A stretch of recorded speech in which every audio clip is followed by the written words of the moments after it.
pretty intense conversations over the last couple of days, and we're going to try to finish this today. I'm going to go through the first few slides very quickly just to kind of get us acclimated, remind us where we were. First of all, you need to decide which kind of ground you're going to be. So as we finish this conversation and I throw this last bit of information out to you, how are you going to receive it? We talked a couple days ago about Freddie and Ricky and Ivan. They are reminders in my life that I need to be the best person I could be at every moment. Ivan also has the additional lesson that even though you may have professional people, that I talked with you guys about this, how you may have professionals, you may have people telling you what their expectations are for you. In Ivan's life, he had professionals telling my aunt, terminate, terminate, terminate. He's not going to make it. He's not even going to make it full term through your pregnancy. Probably not even going to make it after he's born. So in their best professional opinion, he was kind of written off. The application is there's going to be people in your life, hopefully not, but there might be people in your life that are telling you, don't even try. You're not going to make it. You're not worth it, all that kind of stuff. And they're going to put all these negative expectations on you. The reality is we don't know where we're going to end up. So don't let someone else's expectations for you define you. You need to learn how to define yourself. We're going to talk about that in just a little bit. So the additional application that I get from Ivan is that no one can determine your outcome but you. Okay, so decide where you want to be. The notes that we took, know the reality of your life.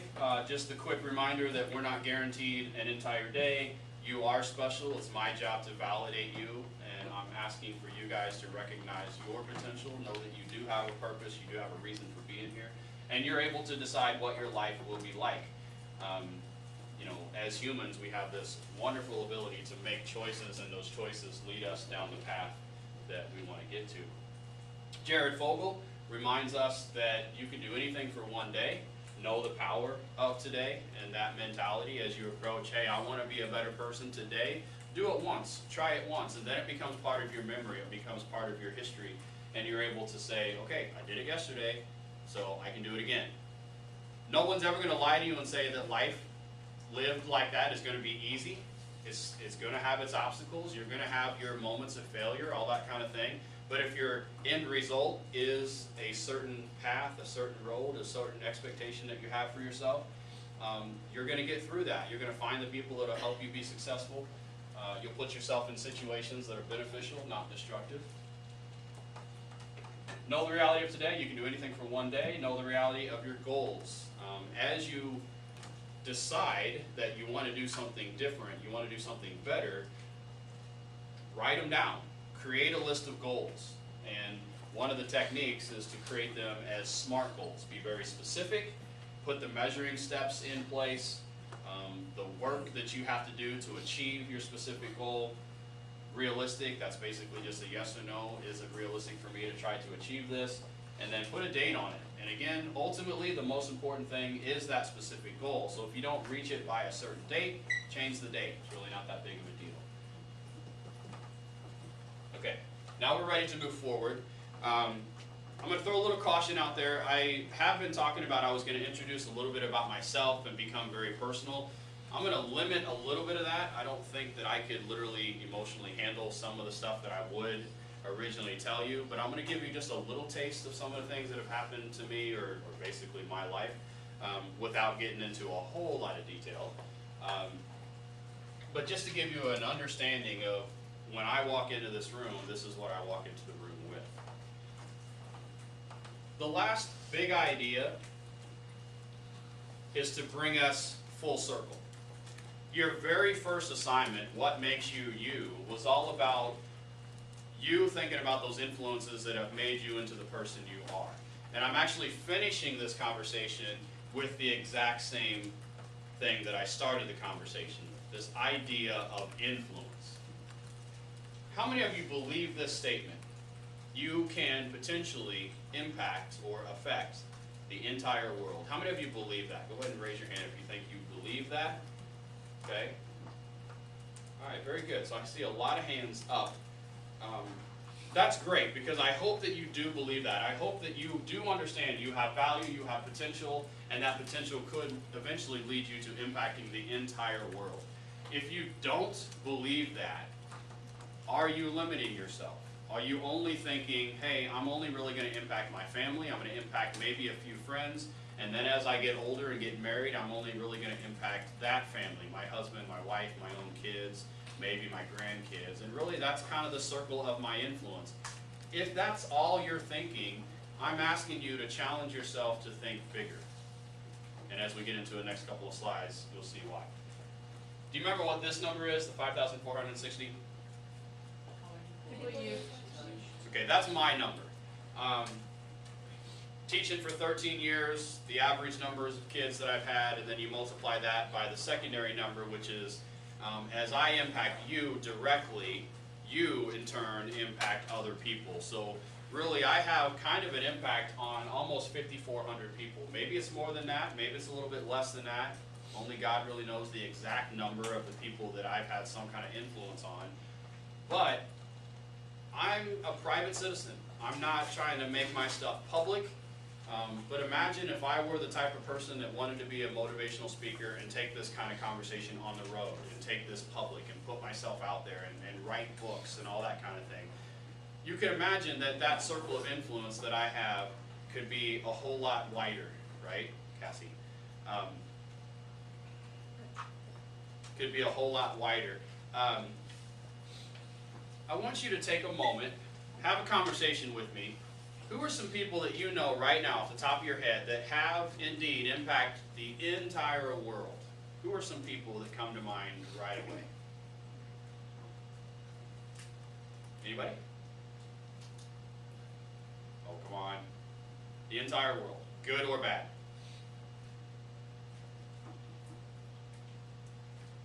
I don't know, Mr. Kimble. I don't want my voice on the recorder. But I'm thinking about people like Martin Luther King, and I'm thinking about people like George Washington or Abraham Lincoln, or maybe I'm thinking about someone like Steve Jobs or Mark Zuckerberg, or maybe even Oprah. Anybody in those? Anybody think about those people? Hopefully, I mean, seriously, your mind is probably thinking about people that have made an impact on the entire world. So let me introduce you to some. There's lots that we can choose from. Are you familiar with any of these people? I know this one's probably hard to read, but that's Gandhi. Okay. George Washington. Booker T. Washington. Do you know anything about Booker T. Washington? No, sir. Okay. Do me a favor. I'm not making this class a history class. I'm using these people as examples. So if you don't know who some of these people are, write their name down and do a quick Google search. Maybe not right now, but in your own time, and find out what kind of an impact these people may have had. And again, I could have chosen hundreds of other people. This is a website, biographyonline.net, and there was an article that I found that had a list of 100 people in all of history that have changed the world. Some of these people are on that list, some of these people are not on the list. Booker T. Washington, Gandhi, Thomas Edison. Who's Thomas Edison? Inventor, right? He created all kinds of things. We know him from the light bulb. Wright brothers. Why would I put them on there? Yeah, flight, right? Flight. What about Joseph Stalin? What do you know about him? Not Italy. Oh, That's Mussolini. Yeah. Stalin is USSR. Russia, right? Early Russia. Yes? He was involved in the Cold War. Involved in the Cold War early on. Okay. You've heard of Hitler, right? And all the bad things that Hitler did. Yeah. Stalin makes Hitler kind of look like an angel. Stalin is hugely negative. And without getting into all the details, if you want to find some of those things, Joseph Stalin is his name. Find out who that is. Find out what he's done. I put a negative influence on there on purpose. And this is where I'm going to talk just real quickly about my life. And I'm not going to give you a lot of detail. I'm just going to kind of paint a picture for you. There are people that are in our lives that are extremely negative. And what what I believe, or at least this particular guy in my life, he provided a motivation for someone not to be like. Basically provided a boundary for me, and basically I was able to separate, here are the good, here are the bad. So let me give you just a little bit of my background. My mom got pregnant whenever she was 19 years old. It was an accident, and I was a hidden pregnancy. Her parents were very devout Christians, very legalistic at a point, which means that they believe certain things that may not have been completely accurate in the Bible. For example, you shouldn't mix races. They actually believed that. Don't be unequally yoked. And they didn't fully understand what that meant. So my mom hid her pregnancy, and she had every intention of just putting me up for adoption. She did not believe in abortion, but adoption was an option for her. So she moved to Quincy and lived with her aunt, confided in her aunt under the guise of, hey, I'm just going to get a job for a little bit, so her parents understood why she was going there, but really she's going there to hide her pregnancy. She has me a month early, puts me up for adoption. I'm in the hospital for a few days, and eventually I get put in a foster home. I get put in a foster home, and my mom starts to have an emotional breakdown and goes back to her parents, my grandparents, has this emotional breakdown, and they look at her and say, let's go get him. And that was back in the day when you could basically rescind that contract, and she actually was able to go and get me and bring me back home. From my understanding, the moment that my grandpa held me, a lot of those perceptions changed. And then he did, I guess in his life, he did some research, and he started to understand that the real biblical concept of being unequally yoked was really about Christian versus non-Christian, not so much about ethnicities. There's lots of ethnic mixes in the Bible, but the unequally yoked conversation is really about those who follow God and those who don't follow God. It becomes a destructive relationship. So anyway, my grandfather went through a lot of growth in his life. Now, my mom, being a single parent, went through all kinds of hardships. Living in this town in the 70s, a very racist kind of a town, or at least there's always been racist kinds of people in this community. She worked for the police department. She was a meter maid, so she would walk around town, and she was the one who marked the tires and would walk around later and give them parking tickets. So she was around town all the time, and there would be people literally coming out of their businesses knowing that she had a mixed child by an African American male, and she was not married. She's got all these whammies against her. Single parent with a mixed baby. They would literally come out of their businesses to call her all the names that they wanted to call her, and I'll let you figure out what those are. So she finally gets to a point where she wants to have a father figure in my life, and she gets introduced to this guy who was a good talker. He was a sweet talker before he really showed his true colors. So they started this relationship when I was about 4, maybe 5 years old. And it wasn't too long that we started to figure out that his true colors meant that he was an alcoholic and he was extremely abusive. He would come home at 2 o'clock, 3 o'clock in the morning, and he would just beat the tar out of my mom. He was also a furniture breaker. He was a heavy smoker, so we had all these ashtrays, you know, the ashtray stands, and he would use those as bats and beat the furniture and throw pieces through the wall. And I would wake up in the morning, really not wake up like I've been sleeping, but I would get out of my room in the morning and there'd be holes in the wall. And then my mom would go out and buy these big old posters to cover the holes on the wall so that whenever people come over, they didn't see the holes. That's what I grew up with. So when I was at school, growing up at school, I knew that this was my safe place. So I did everything I could to get my homework done, do all my responsibilities, because I knew that whenever I went home, sometimes it was going to be a battleground. I remember one time I was at Illini. We lived on Hollow Avenue at this point in our lives, and I was going to middle school, and instead of going home, because we were doing some home remodel at that house, I went and visited with my grandparents for just a little bit, a couple of hours, and then I went home. When I got home, he had his belt waiting for me, and he didn't hold the belt with the buckle side in his hand and it was just the strap. It was flipped. The buckle was on the outside, and he's swinging like a banshee at me, and I'm trying to protect myself, and he cracked that belt buckle across my knuckles, and for 2 weeks my knuckles were bent. I thought he did some permanent damage on my hand. But that's the kind of stuff I would go home to. I remember one time waking up in the middle of the night as he is literally dragging my mom by the hair out of her bed, dragging her on the carpet through another room, closing the door so he can beat her up. I mean, that's what I grew up with. And I don't want to get too heavy into that, but just to kind of paint that picture. That was my life until I was a sophomore in high school. Okay? So that was one side of who I am. Ladies, I didn't forget about you. I'm going to come back to the influence because there is another side that I'll show you in just a second. Ladies, there are some women up here that are influential in the world. Do you guys know who Harriet Beecher Stowe is? She's the one that was invited to the White House with President Lincoln. President Lincoln introduces himself and says, "So, you're the lady who started this war." She's the one who wrote Uncle Tom's Cabin. Uncle Tom's Cabin really gave a perception of what slavery was like on the southern plantations. That became public. A lot of people were now aware of how hard life really was for a slave. And it started some conversation. It started some things. Margaret Thatcher, you know who she is? Look her up. These are names that you should write down. Madam C.J. Walker, first African-American woman who was a millionaire. Look her up. Find out what she was doing. Y'all know this one, right? J.K. Rowling. Who is she? She made the, Hey, it popped up. Sojourner Truth.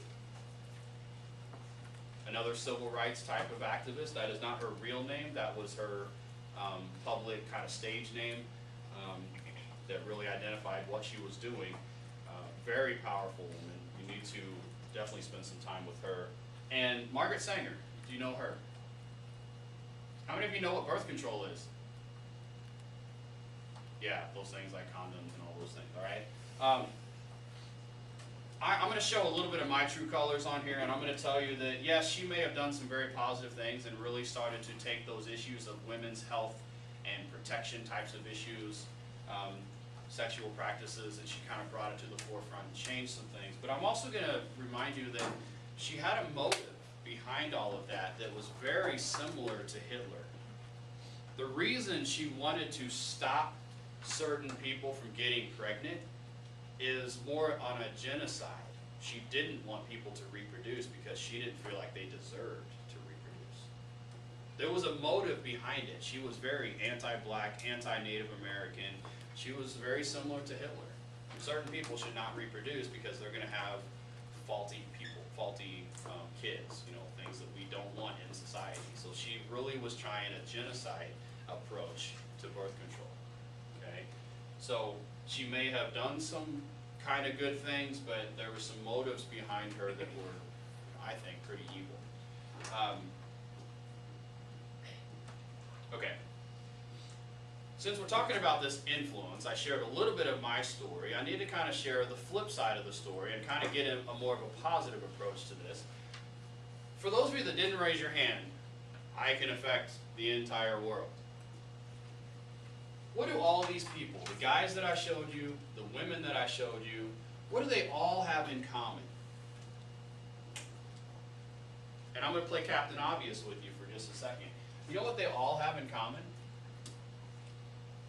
They were all babies.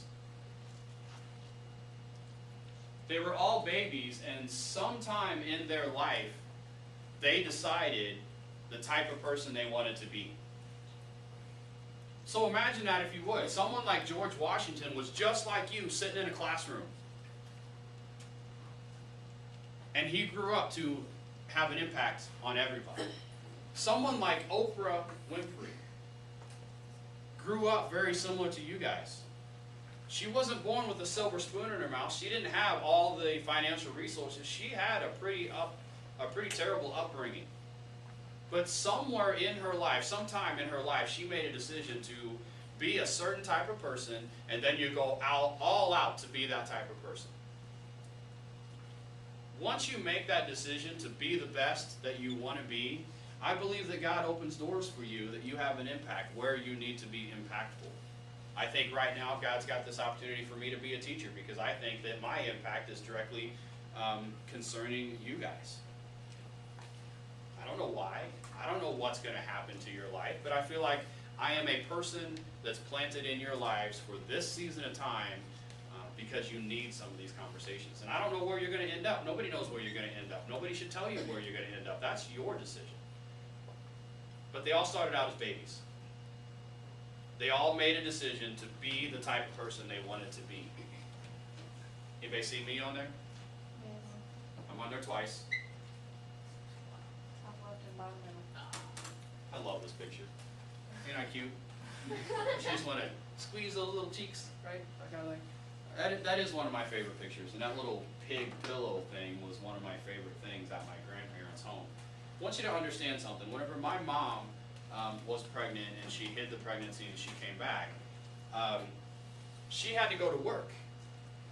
So she was working shift work at the police department, so she was gone all the time. So in reality, those first 3-4 years of my life, I was actually raised by my grandparents. And this is my grandpa. This is another one of my favorite pictures because I'm using his brush shaving cream stuff and I'm trying to put it on my face because he's in the middle of shaving too, and they thought it was cute, so they took a picture of it. But my grandpa was a huge impact in my life because, yes, I shared with you, he was that Christian that was very legalistic, but the moment I was put in his arms, he went through a change in his life. And I became kind of like the apple of his eye, and my aunts and uncles that are just a handful of years older than me would tell me, he's changing, he's different. You know, just a few years ago, he wouldn't even let your mom hang out with certain people, and now he's holding you and he's all about you, you know, which was amazing to me. My grandma and grandpa became those people that provided that positive structure in my life. They were the ones who took me to church, taught me that there's really only two types of people in the world, those who really follow after God and those who deny God, and that's kind of been my foundational structure right there.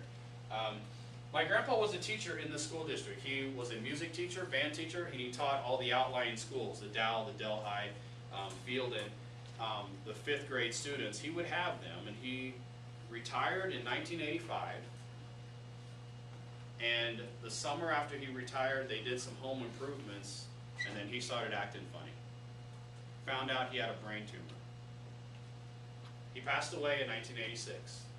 So when I was 11 years old, I lost my true father figure.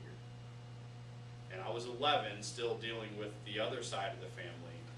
He became, you know, a very solid rock in my life.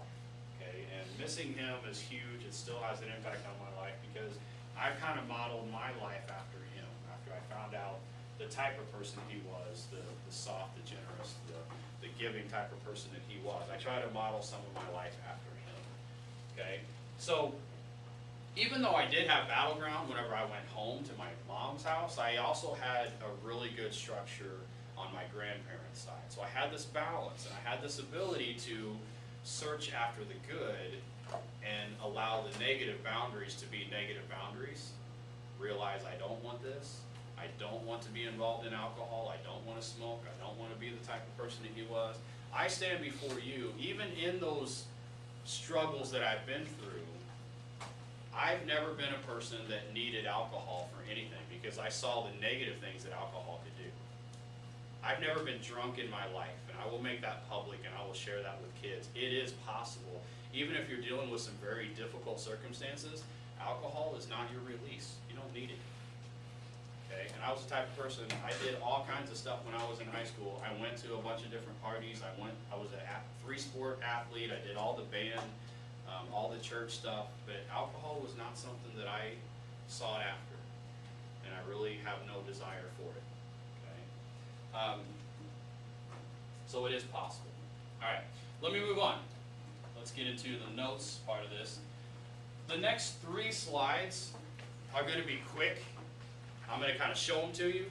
They're actually going to be a springboard into a real deep homework assignment. And I don't want to spend a lot of time on the video going through the homework assignment. So I'm going to go through it kind of quickly and then get you to finish this conversation and then come back probably on Tuesday to have you do the homework assignment. So, we're going to talk, since we're talking about influence, we're going to really paint an accurate picture of what's going on in your life. we're going to talk about all these things that are influences to you, and we're going to ask 2 questions. How do you treat them? So it starts with an inside, how do you treat them? And we're going to make that a big homework assignment, a good document. And then the next question is, how do they treat you? So it's an outside-in conversation. And what you're going to do is you're going to define those things in terms of character traits. The character traits that are put into your life and the character traits that you get out to the public. And we're going to use a positive and negative list because nobody's absolutely perfect and nobody's absolutely negative. We get that. So we're going to paint a pretty good, solid picture of the things that are coming into your life and the things that are going out of your life. That's going to be a huge homework assignment. Okay? But I want to talk to you about life. And what time do we get out of here? We get out of here at 48, so I'm going to try to get this done fairly quickly because after this, there's just 2 more pages and we're done. Let me talk about life for just a second. I'm going to pick on Brady in just a second, okay? Puzzle pieces. I want you to think of life as puzzle pieces that are constantly being put together, okay? All over the place. This is called the stimulus response consequence chart. You'll hear me refer to that as we get into some other material. This will be a huge part of this. The only pieces that are really separate are between the stimulus and the response, and it's separated because we have an opportunity to make choices. So let me go through a scenario with you real quickly. So Brady's up here, and I know Brady a little bit, and let's say that I'm having a bad day as a teacher. You know, and I'm just grumpy, I'm ticked off at the world, and I look at Brady. Brady, put your hands down for just a second. I look at Brady and I'm just mad and I just go, and I just smack him. Did you think I really hate him? Okay, so I just smack him. Okay, could Brady control that? I mean, he didn't do anything. Could he control the fact that I went and smacked him? No, he couldn't control that. Okay, so the idea of stimulus is there are lots of things that we cannot control. Can you control the weather? Can you control the fact that the hallways are crowded? Is that in your control? Can you control the stupid drivers that are on the roads? You're on the highways and you've seen those people weaving in and out doing the stupid. You can't control a lot of things about your life. Can you control the fact that you're going to have homework assignments from teachers? Can you control sometimes the amount of homework? No, there's a lot of things that are not in your realm of control. But you have an opportunity to respond to those stimulus. So, take me out of the picture, going back to this example. I came up here, I'm not going to do it again. I smacked Brady. Take me out of the picture because you know what's going to happen with me, right? I'm done, I'm fired, I'm in handcuffs, I'm sitting in a jail cell. So forget me in this scenario. Let's just talk about Brady for a second. If I do that to Brady, what are some things that he could do right after that happens? Give me a list. Yes? Hit you back. He could hit me back. What else? He could grovel. He could cry. What else? Come on, I need a list. I need you to think. Come on. He could go Cry, into mad. he could go into Go the tell. in that turtle position. Report. Okay, he can get into the fetal position and cry like a little baby, right? He could go, did you say go report? Yes. Okay, one of the options, he could get up out of his chair and go down to the office and report me. Okay, what else? Excuse me, what else could he do? I already said hit you back, right? Yeah, he could hit me back. He could fight me, right? He Bad could stay stuff. quiet about it. He could stay quiet about it because maybe that's a little bit of embarrassment and he doesn't know how to respond, so he stays quiet about it. And let me carry that a little bit further. So let's say he's quiet about it and he lets it sit within him for a little bit and he's thinking about it and all of a sudden he goes to his dad's drawer, pulls out a gun, brings it to school and pops me off, right? I mean, there are some crazy things that happen, okay? Or that. What else could happen? What else could he do? I'm taking it to all these weird paths. What? Could he value himself less? He could value himself less and become Anything self-destructive or whatever. So, all I need you to understand is, was there just one option? No. There's a whole list of things that he could do, right? What I need you to understand, and this is what I was talking about a little bit yesterday, is there's always going to be a consequence. consequence, by definition, does not always associate itself with negativity. Consequence is just a natural result of a choice made. There's going to be a consequence for whatever he chooses to do. So let's talk about two of them. Let's talk about, I slap him. Again, you're keeping me out of the picture. I slap him, he picks up his chair, he throws it at me, he attacks me, he starts throwing punches at me, he punches me in the throat, I'm gasping for breath and I'm almost dead. What's going to happen to him? Self-defense. No, he'll be in trouble as well. He will be in trouble as well, right? So academically speaking, in the classroom, he is now going to be at least suspended, and that's going to be up to the board and up to the administration to decide how much. Worst case scenario, he gets expelled. Kicked out of school, not allowed to be in this school for the entire year. So, the consequence for him, if he does that, could be very negative to his academic performance. Correct? Yeah. What would be the best option for him if he wants to be a good student? Yes? Report you. Yeah. Immediately walk out, go to the administration, go to Sergeant Wolfel and say, see this red face? That's Mr. Kimble. All he's going to miss is the rest of this class, which is all disrupted anyway. He's going to miss the rest of his class. He's filling out a police report, and on Tuesday he's going to be sitting right back in that chair. He's not going to miss any academic instruction from the new teacher that will be here. So he does not mess up anything in his life. It starts here. You make choices that are based on what you want to accomplish in life. The reason there's a space here is because when you make choices based on the type of person you want to be or the goals that you want to accomplish, you're going to get what you deserve. So if you want to be the best student, you can't control the homework assignment. You want to be the best student, so you're going to make a choice to do it to your best ability. And what's going to happen? Good grades. You get a homework assignment and you choose, I'm not going to do that, I'm going to blow that one off, I'm going to get a really low grade on it. What's going to happen? A really low grade. It's going to affect you, okay? All of life is inside of this picture. Everything you do is based on the choices that you make. There's going to be a consequence for everything that you do. Okay. We did not get to the last two slides. I'm going to go ahead and shut this off in just a second. We didn't get to the last two slides. We'll finish this out the next time we meet, and it'll just be a 5-minute conversation, and we'll be able to be done.